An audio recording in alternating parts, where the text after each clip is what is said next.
Hi, folks. Welcome back to Crisco's Corner. I'm a little sad and very nervous. A weird combination, to be sure.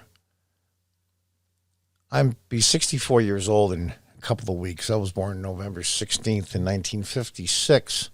And in my almost 64 years of being alive and living in the United States, this is the first time I've ever been scared to death that we're going to lose our republic, that the founding fathers fought, died, set up the government for. In almost 250 years of our existence, we've had a lot of bad situations. Civil War is probably the worst one. The Great Depression, civil rights unrest. There was a lot of times where I think the republic was close to the edge, especially in the Civil War, and we pulled back. This may sound partisan, and this may sound bitter. I'm a former Democrat. I was a local elected city council member in upstate New York, and I was also the council president one year. I was councilman for 8 years, 2000 and 2007. I left the party in 2013 because I saw the direction they were going in. So there's nothing to do with Donald Trump. Even though I am a huge Trump supporter, I don't apologize. I have nothing but admiration for what's happened with Donald Trump as president. But I'm afraid that our republic is on the edge of a knife.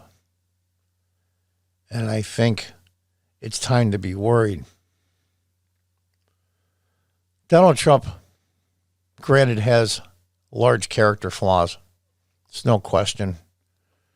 His policies, I think, are awesome. I think he represents the average working person that's been neglected for the last 2-3 generations. We can go through from NAFTA with Bill Clinton to George W. Bush to Barack Obama, and it's an entire generation wiped out. I live in upstate New York. We were a very big manufacturing town. It just gutted the place. We used to have almost 80,000 people just in the city limits. We'd be lucky to have 45,000 now. A lot of our best and brightest have left the area for good. Almost everyone I went to high school with is gone. 2/3 of my immediate family, i.e. aunts, uncles, cousins, gone. Both of my children live outside of New York, and I'm glad for them because there is nothing here. And Donald Trump stepped into that void. That finally people that gave a damn, that worked hard, that loved their country, that cared about themselves and everything around them in this Constitution, this constitutional republic, one of the most brilliant political documents, government documents of all of human history. We had an incredible fortune to have some of the best and brightest minds in the world at exactly the right place, at exactly the right time in history. And that was the forming of the United States. And I'm afraid we're traveling down a dark road. I'm not sure if the president will win tomorrow, or it would be today by the time I post this video. But I think there's a movement that's been started by Donald Trump of the tens of millions of people that finally said, you know what? We're going to fight back. We're not going to just sit here and just take it and let these bureaucrats and politicians just take our lives away from us. Our futures, our kids' futures, our communities, our past, our future, our present. And I'm going to be blunt, extremely blunt. The Democrat Party tried to destroy this republic once before and almost succeeded. they may be closer now than they were in 1860, when over 600,000 Americans died. By today's percentages, that would be 6 million Americans. And at the time, Abraham Lincoln, who had to be president through this nightmare, thought for certain it was the end of the Republic and it was the end of his presidency. And that kind of burden must have been tremendous for him. Tremendous for him. Everybody in the entire country, it looked like, was against him. They called him names: baboon, stupid, a dictator. Sound familiar? Donald Trump's not a perfect person, but he gives a damn. He's finally woken a sleeping giant.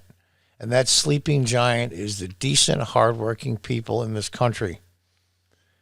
And we are on the edge of a knife. And I am scared to death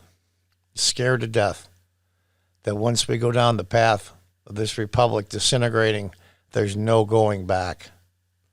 There is no going back. I think about, I love U.S. history. I think about all the poor men for almost 8 years that fought in the American Revolution, that died, that suffered unbelievable hardships, and most of the time didn't even get paid for freedom. We are the only country in the world that has a Bill of Rights. And here's the thing. Those rights aren't handed down by government to give or take away. Those rights are handed down by God, human rights. And they listed them, and it was brilliantly simple, but it was incredibly powerful. And it stood the test of time now for over 200 years. And now it's at risk. The United States is the only free country in the world now, and that includes Western Europe, where you can go to jail for saying a bad name to somebody. The progressives and the leftists have taken over all of media, universities, television, movies, you name it. And they're all against President Trump. The entire Democrat Party, 80% of the media, all of Silicon Valley that controls social media, those powerful monsters. And they're all been working against him for years. Impeachment. And every single time he's bounced back. Unbelievable pressure and burden he must carry. And then COVID-19 came and wiped out his beautifully set up economy for the United States, employing millions. Many never worked before or worked menial jobs, or now working decent jobs with decent wages. Lowest unemployment for Black Americans in the history of the country. Lowest unemployment for Hispanic Americans in the history of the country. And the guy is up against it. It's basically 50-50 if he wins again. That's how much trouble we're in. Why Donald Trump? I don't know. Providence, God's choice, I really don't know what. But history has chosen him to stand in the way of the mindless, nameless, unelected bureaucrats that are trying to run this country. They're all scared to death of him because he doesn't give a good damn. All he cares about is the average American. And this, I think, is a coin toss, and it shouldn't even be close. I'm concerned and I'm worried. Like I said, I'll be 64 soon. If this republic disintegrates, it won't really affect most of my life, what's left of it, how many years, but it'll affect my children, my son, my daughter, my granddaughter, any other grandkids that might come, and their kids, and their kids, and their kids for 2, 3, 4 generations. I am scared to death. So all of you out there, I know it's late in the election season. I probably should have done this video before, but I've been praying really hard. It's not Donald Trump that I'm praying for, even though indirectly I am. I'm praying for this republic, this constitutional republic that has stood the test of time. Because, as the gentleman said from Venezuela at the Republican National Convention, who escaped that socialist monster, dictator down there, and the unbelievable hardships and misery that socialism and dictatorship has brought around the world dozens and dozens of times. They want to go back. We'll do it right this time. It'll be a disaster. And this gentleman stood there and looked like he was going to cry. And he said, I don't think you realize, if America falls, there's nowhere else to go. We are truly the only free country left in the world. And that freedom is now in jeopardy. So, folks, anybody that hears this, I know I'm only a new small podcast. I've taken all kinds of grief here at my business with Trump signs outside, spray painted, call all kinds of terrible names. Just inflicted on me for basically 4 years. Maybe it's too late. I don't know. But we'll see what God's wills. And I hope and pray for all of us that the United States is the shining city on the hill. And we have to survive. Because if we fall, if this republic falls, the gentleman is right. There's nowhere else to go. God bless all of you and take care. And until next time, goodbye and good luck.